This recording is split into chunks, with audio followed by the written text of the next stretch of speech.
Ayun, Bea, kamusta na siguro yung UAP atmosphere? Ano yung pakiramdam na nakabalik ka? Kahit as a fan na lang ngayon, kamusta na yung experience ngayon?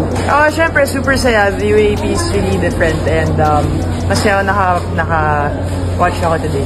Ayan, so we're wondering, Bea, you know, you're a champion for Ateneo, but you're supporting UP right now. So, why UP? Yung supportahan mo this?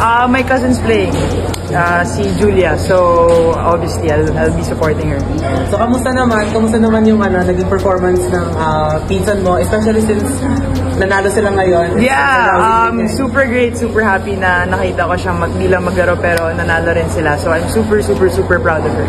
While hindi naman siya masyadong nagamit for today's win, ano na ang advice mo sa kanya as someone na champion before? Ano na ang advice mo sa kanya as she begins her own path sa UAP with UP naman? Enjoy niya lang. Just really enjoy the game, enjoy her teammates, enjoy the years that she's gonna play here, and enjoy the UAP.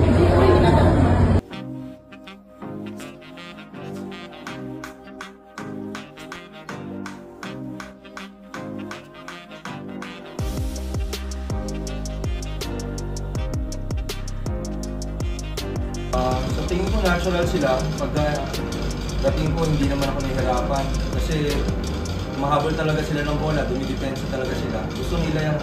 Basically gusto nila maglaro ng volleyball. Yun naman nakakatuwa sa mga young generation na upcoming. Talagang wala silang pakialam po. Masaktan sila basta may taas yung bola.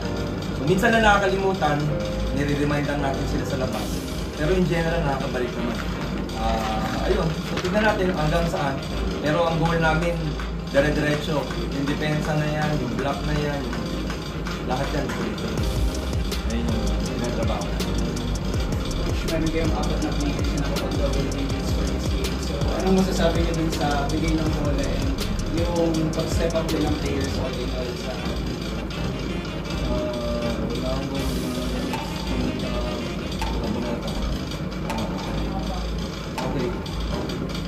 well, yun, hindi sila rin labas kasi nagko-contribute sila eh.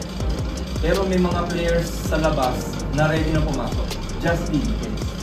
Yun naman sinabi ko sa kanila, sana hindi na dumating sa point na ilalabas ko pa rin sila. Parang noong nakaraan nila sila.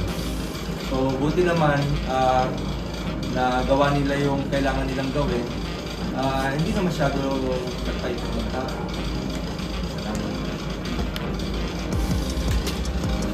Coach, you're playing Ateneo next on Sunday. Ateneo 0-2 and Tinga. Medyo tinamaan sila ng injury bug this season. So, ano yung magiging mindset nyo? Siyempre, of course, hindi nyo pwedeng baliwala yung Ateneo kahit kulang sa tao. At kasi. Yeah, nakita ko kanina yung Ateneo laban sa inyo. So, matibay yung Ateneo. Hindi rin naman bumibigay ang lalo. So, kami rin, katrabaho rin kami. Laban sa akin. So, hindi rin kami